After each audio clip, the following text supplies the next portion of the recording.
Assalamualaikum warahmatullahi wabarakatuh. Alhamdulillahirabbil alamin. Wa bihi nasta'in wala umuri dunya waddin. Wassalatu wassalamu ala asrofil anbiya'i wal mursalin wa ala alihi wa sahbihi ajmain amma ba'd. Yang kami hormati Bapak Nasrullah selaku dosen pengampu mata kuliah Praktikum Perbankan Syariah, dan tak lupa kepada teman-teman semua yang kami cintai dan kami sayangi. Pertama-tama marilah kita panjatkan puja dan puji syukur kehadirat Allah Subhanahu wa taala yang mana telah memberikan segala rahmat dan hidayahnya sehingga kita masih bisa melakukan kegiatan-kegiatan pada hari ini dengan keadaan sehat walafiat, dan semoga kita tetap terhindar dari penyakit atau pandemi sekarang ini. Biqaulina amin amin ya rabbal alamin. Kedua kalinya, sholawat serta salam tetap tercurahkan kepada junjungan kita, Nabi Agung Nabi Muhammad Shallallahu Alaihi Wasallam, yang mana telah membimbing umatnya dari zaman jahiliyah sampai zaman yang terang benderang seperti saat ini, yang banyak ilmu pengetahuan. Dan semoga kita tetap mendapatkan syafaatnya min hada yaumin ila yaumil qiyamah. Ketiga kalinya di sini dari kelompok 9 akan mempresentasikan mengenai manajemen proses penjualan. Yang mana dari kelompok 9 ini terdapat 3 anggota. Yang pertama yaitu saya, Diki Fernanda Pramudia, yang kedua Mujiati, yang ketiga Zaki Nur Anas. Apabila nanti dari presentasi kami ada yang kurang jelas atau yang perlu ditambahkan, monggo bisa ditambahkan, atau yang kurang jelas bisa ditanyakan nantinya. Terima kasih. Saya lanjutkan pada sesi presentasi. Terima kasih. Assalamualaikum warahmatullahi wabarakatuh. Di sini saya Mujiati akan menjelaskan tentang pengertian dari manajemen proses penjualan serta peran dan pentingnya manajemen proses penjualan. Manajemen berasal dari kata to manage yang artinya mengatur. Pengaturan tersebut dilakukan melalui proses dan diatur berdasarkan urutan dari fungsi manajemen.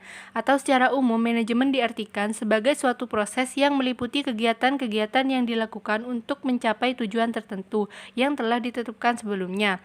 Atau dalam arti lain, manajemen merupakan suatu metode atau teknis untuk mencapai suatu tujuan tertentu secara efektif melalui tindakan-tindakan perencanaan dengan menggunakan sumber daya yang ada secara efisien. Sedangkan penjualan merupakan kegiatan yang dimulai ketika suatu produk telah ada dan selesai setelah terjadinya transaksi penjualan.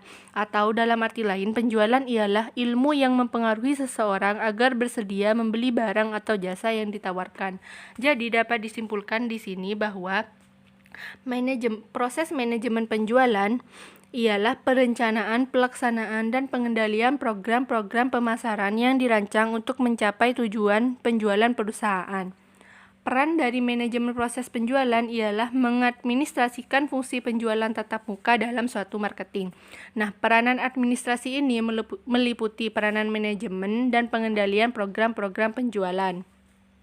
Selanjutnya adalah pentingnya manajemen proses penjualan.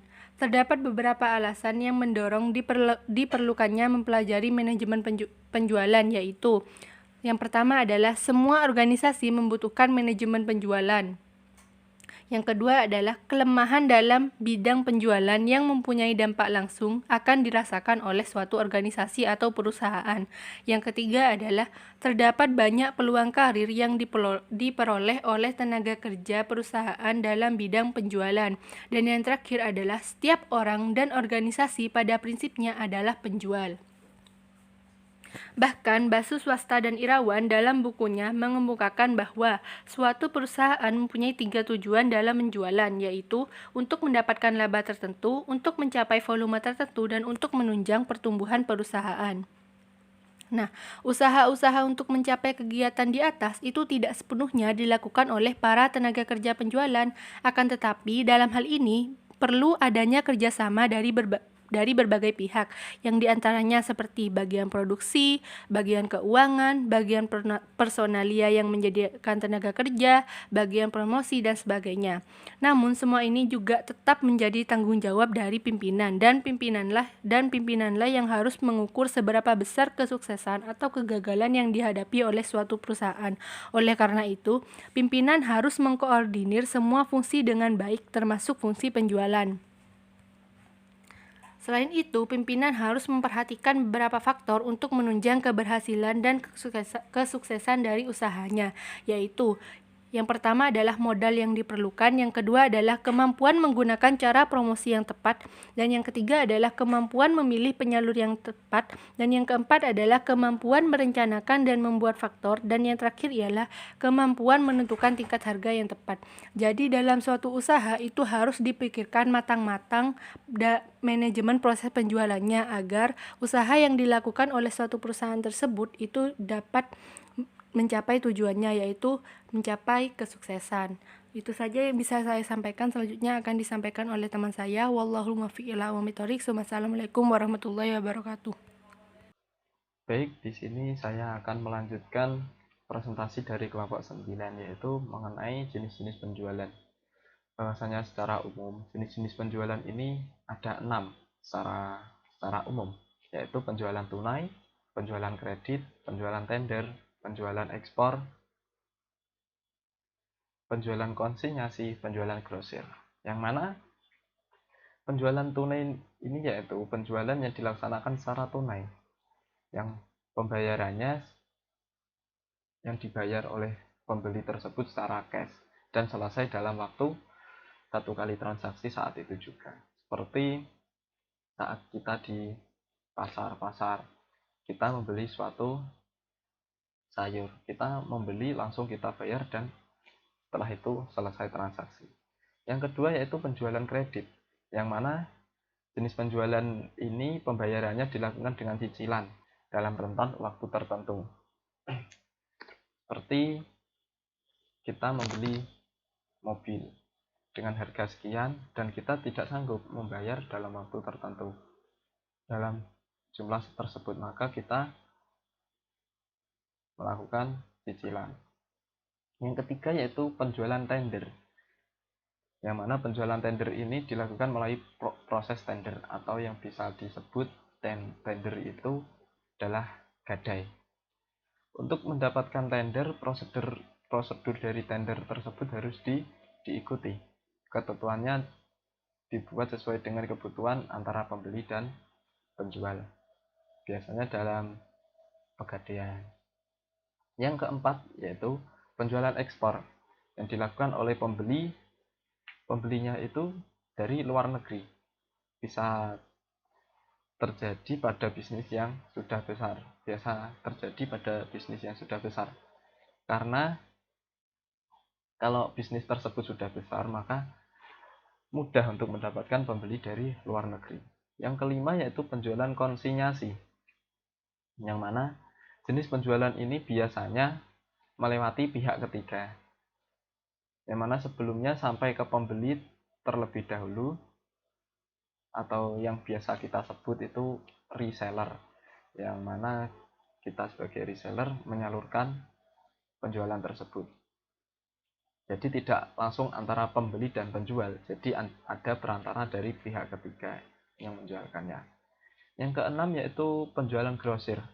Penjualan grosir ini hampir mirip dengan konsinyasi, hanya saja penjualan grosir ini dijual secara ecer melalui pedagang grosir.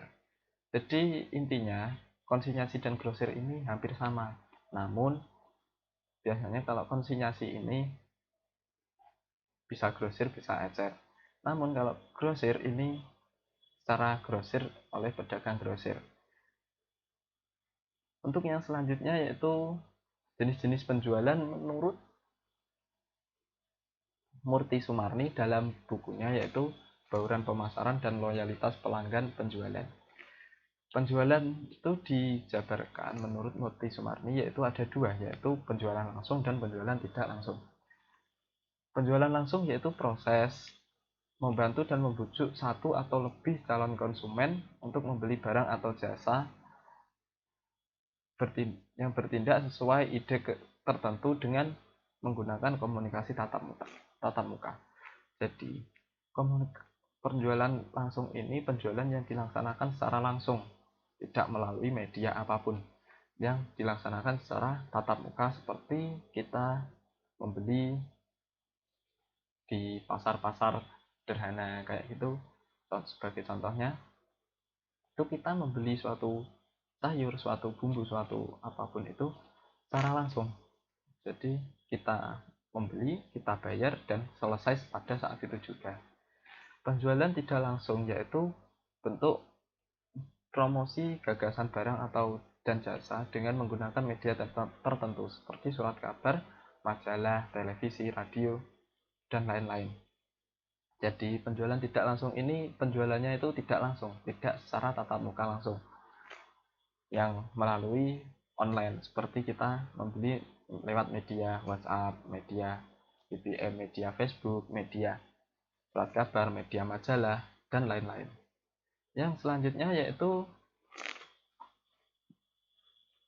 jenis-jenis penjualan menurut Bayu Swasta, yaitu ada 5 jenis penjualan. Yang pertama yaitu trade selling. Trade selling penjualan yang terjadi apabila produsen dan pedagang besar mempersilahkan pengecer untuk berusaha memperbaiki distribusi produk mereka, yang mana hal ini melibatkan para penyalur dengan kegiatan promosi, persediaan, dan produk baru. Jadi para penjualan atau para tenaga penjual melalui penyalur. Jadi penjualan tersebut melalui penyalur, bukan penjualan langsung ke pembeli akhir atau yang membeli. Jadi ada penyalurnya. Yang kedua yaitu missionary selling. Missionary selling adalah penjualan atau tenaga penjual berusaha ditingkatkan dengan mendorong pembeli untuk membeli barang dari penyalur perusahaan. Jadi dalam hal ini langsung saja bahwasanya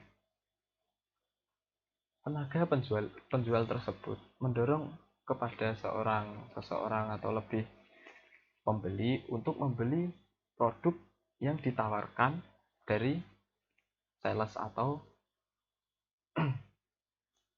penyalur perusahaan dari barang tersebut. Yang ketiga yaitu technical selling. Technical selling ini berusaha meningkatkan penjualan dengan pemberian saran dan nasihat kepada pembeli dari barang dan jasa. Jadi dalam teknik penjualan ini terdapat kritik dan saran yang mana akan membangun pada proses penjualan nantinya. Yang mana kritik dan saran tersebut ditujukan atau kepada perusahaan yang membuat produk. Yang membuat yaitu pembeli. Pembeli memberikan kritik dan saran. Yang keempat yaitu new business selling. Yaitu new business selling ini berusaha membuka transaksi baru dengan calon pembeli. Jadi dalam new business selling ini membuka transaksi baru dengan calon pembeli, yang maksudnya dalam jenis penjualan ini kita sebagai tenaga penjual itu membuat beratnya lingkup penjualan baru. Apabila kita sudah menemukan lingkup satu, mencari lingkup yang lainnya juga. Jadi ibaratnya memperluas jaringan. Yang kelima yaitu responsive selling.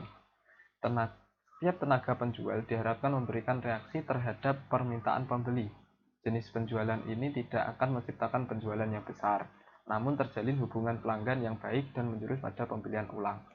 Jadi responsive selling ini setiap kita itu diharapkan memberikan reaksi terhadap permintaan pembeli. Jadi seumpama kita menjualkan suatu barang, maka kita harus memberikan reaksi untuk agar pembeli yang membeli barang yang kita tawarkan tadi agar membelinya kembali, yang mana hal ini tidak dapat menciptakan penjualan yang dalam jumlah besar, namun bisa diciptakan penjualan yang secara berulang. Baik, dari saya sekian, mungkin nanti ada yang bisa ditanyakan, silahkan. Apabila kurang jelas atau yang bisa menambahkan, saya lanjutkan ke presentator selanjutnya. Terima kasih. Baik, yang selanjutnya saya akan menyampaikan materi tentang proses manajemen penjualan dan juga faktor-faktor yang mempengaruhi dalam penjualan. Proses manajemen penjualan. Nah, pada tahap ini dimulai dari memilih manajer penjualan yang tepat dan dilanjutkan dengan program serta pembuatan anggaran penjualan sedetail mungkin. Kemudian, memilih bagian personalia yang memiliki tugas untuk melatih, meningkatkan skill sales hingga mengawasi kinerja dari sales.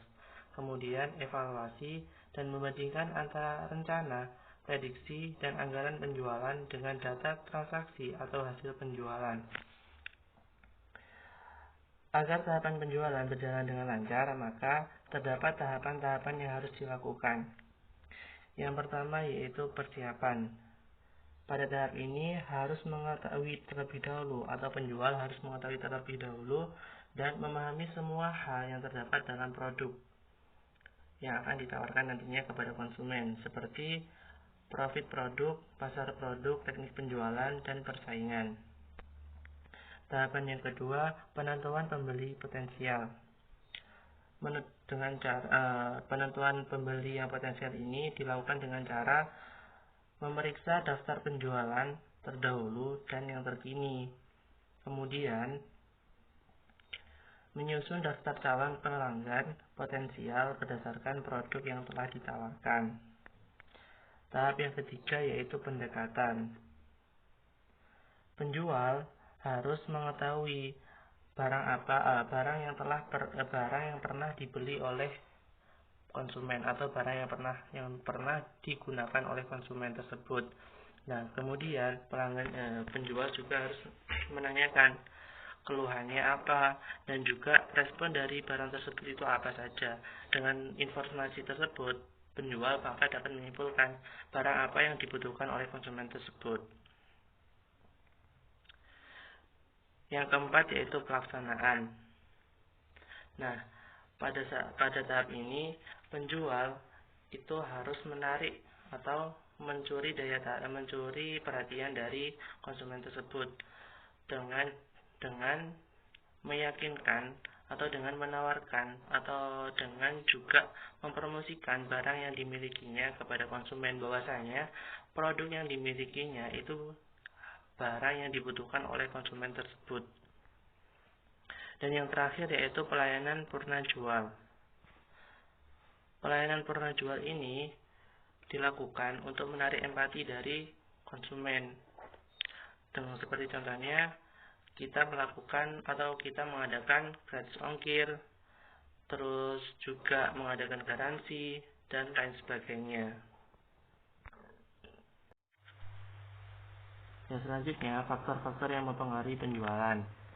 Yang pertama, kondisi dan kemampuan penjual. Nah, di sini penjual harus dapat meyakinkan pada pembelinya agar dapat berhasil tercapainya sasaran penjualan. Yang kedua, kondisi pasar. Kita lihat dulu pasar sebagai kelompok pembeli atau pihak yang menjadi sasaran dalam penjualan dapat pula mempengaruhi kegiatan penjualan. Yang ketiga yaitu modal. Lebih sulit apabila barang yang dijual belum dikenalkan kepada konsumen. Nah, hal tersebut juga dapat berpengaruh. Alangkah baiknya kita perkenalkan terlebih dahulu produk yang akan kita jual tersebut kepada konsumen. Nah, hal tersebut juga akan mempengaruhi keberhasilan dari penjualan produk tersebut. Yang keempat yaitu kondisi organisasi perusahaan. Biasanya pada perusahaan besar, penjualan ditangani oleh bagian tersendiri yang dipegang oleh orang yang ahli dalam bidang tersebut. Yang kelima, faktor lain. Nah, faktor lain ini meliputi diadakannya iklan, peragaan, kampanye, dan diadakannya hadiah-hadiah. Hal tersebut akan menarik dari si konsumen tersebut.